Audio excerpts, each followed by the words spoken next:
Hi there. I wanted to just thank everyone who sent me a note back, sharing their experiences, challenges, and innovations as it relates to mental health in the workplace. So I thought I'd share back with you some of the findings and common elements that I'm hearing from our members. I believe that mental health can be the underlying issue for many of our organizations' engagement issues, and it's a topic that employees really care about these days.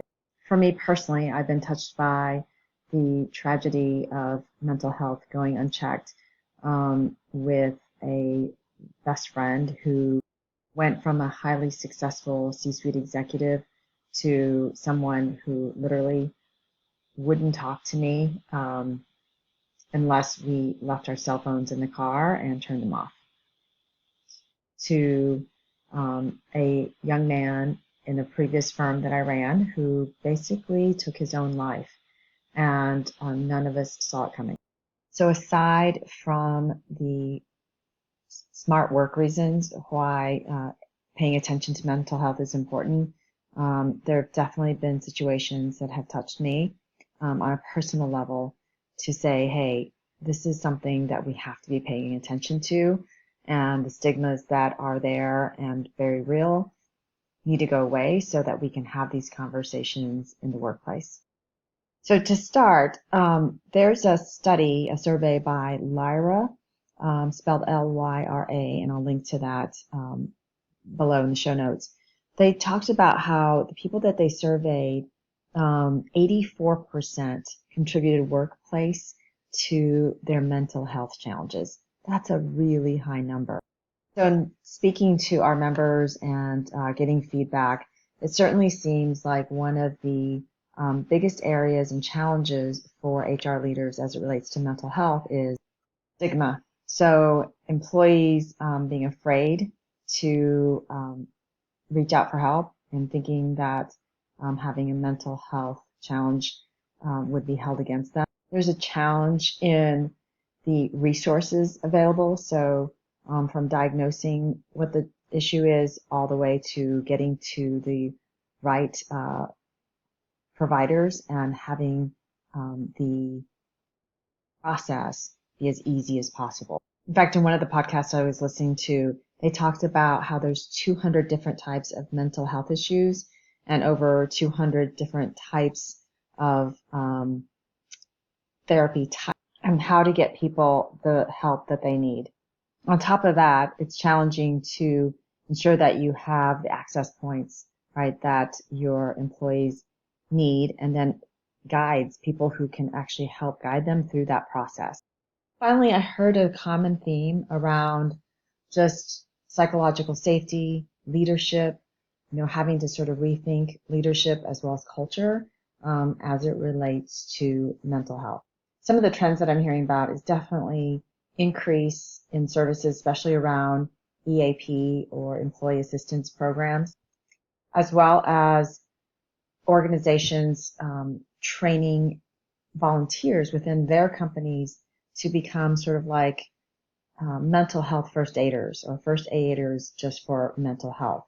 So they're not diagnosing, but rather somebody that an employee can go to say, hey, I'm experiencing this challenge, and then they're trained or certified to help get them to the right resources and help that they need. There's definitely also a big focus, not just on mental health, but overall well-being.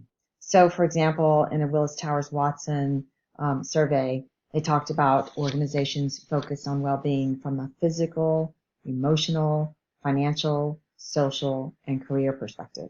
Then to tackle the challenge as it relates to the stigmas, there are a lot of employees volunteering their personal stories on their own personal challenges. So there's a lot of organizations that are featuring employees in their town halls so they can tell their story about their challenges and how they've overcome them. And there's no shortage of technologies out there. So for example, PepsiCo uses Me Equilibrium. It'll provide like mindful moments and reminders for breathing. Jacobs actually has an app called 1 Million Lives, and it's a check-in app, right, on your mental health. And they actually created that not just for their employees, but for others to also participate in. And so I'll actually drop that in the comments below.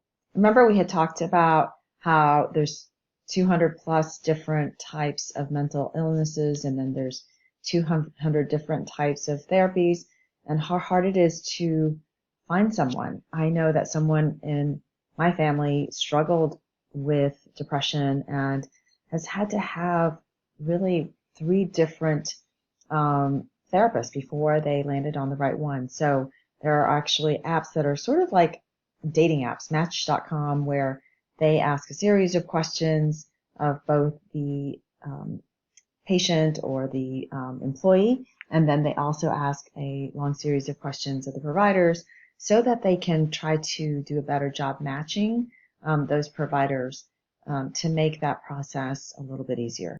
There were just so many great ideas, from focus on a culture of gratitude to marketplace chaplains to mini sabbaticals or recharge breaks, people being able to buy more PTO, leveraging their ERGs to bring speakers and panels in, walk and talk sessions to a 15-minute massage.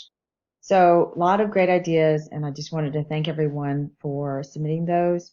I'm going to be speaking on a panel, and I will find out more from our panelists as I learn more about this field. But wanted to put one other thought out there for you, and that is this issue of remote work. And believe me, I work from home, and I have for the last really 8 years, and I love it. But I have lots of opportunities to interact with people throughout the week. And one of the challenges that one of our members brought up, and I don't think is being addressed as much as it should be, is really the isolation for remote workers, or even if they're hybrid. And how do we in HR bring people together and make sure that there are opportunities for employees to really get that human connection, even if they don't work in the office every day. All right. So hopefully that was a quick summary for you. If you are focused on the mental health area, we are going to be putting together a document with some of our research and some of the, I think, better resources out there, free resources that are available to you, so that you can leverage those for your organization. But hey, if you are craving that connection with a high caliber peer group of CHROs and direct reports, reach out to me and we will schedule some time to see if joining an HR Mastermind group or an HR Inner Circle Plus group is a good fit for you. All right, we'll talk to you next time.